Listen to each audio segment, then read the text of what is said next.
Let's talk about how the conic sections are formed. Basically, conic sections are intersection of the plane with a conic.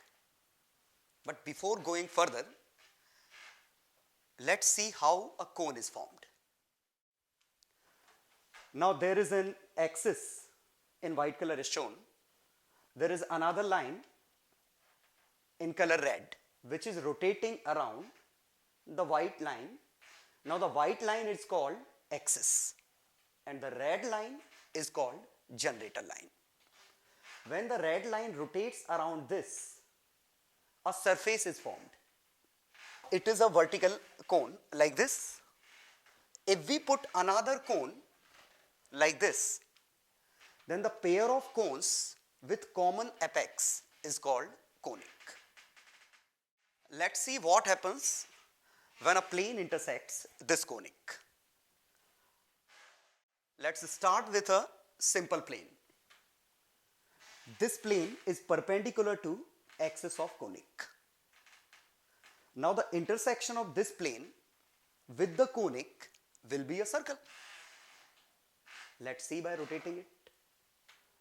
It is a circle. Now when the plane moves vertically up or down, the locus is still a circle. The surface is still a circle, but the size of circle goes on decreasing. And when the plane reaches the center, or the apex, the circle degenerates to a single point.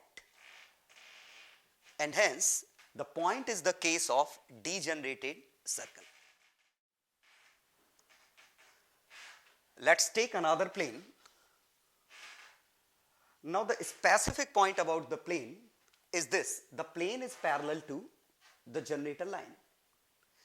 If I move the plane vertically up or vertically down, it will cut exactly one part of conic. And let's see the surface of intersection of this plane with the conic is, and it is a parabola. And even if I am moving it, it is still a parabola. Now the when plane moves down and down and down, and when plane cuts the center, it reaches the central point, that means apex, the parabola has degenerated to a line. Actually it has degenerated to a pair of identical lines. Now we are taking another plane which is cutting the conic. Now once again, see, this plane can cut only a single part of conic, either the upper part or the lower part. Now if we slide the plane downwards, first it was cutting upper part, now it is cutting lower part. Now on rotating the conic, we can clearly see that the surface that is obtained by intersection is an ellipse. Now if the plane is moved downwards, when it reaches center or when it passes through apex, the ellipse has degenerated to a single point. Then like circle, the degenerated case of ellipse is still a point. Now let's take another plane, and this plane is cutting both parts of the conic, upper part as well as lower part.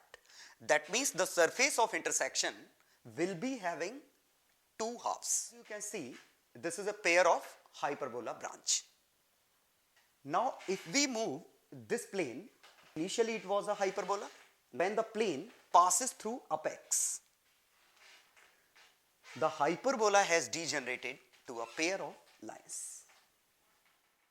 Let's conclude all the discussions that we have done so far by taking a plane which can rotate. Since the plane is rotating, initially the surface of intersection is an ellipse. Now it has been converted, now the ellipse gets converted to a parabola. Now on rotating further, it has converted to a hyperbola.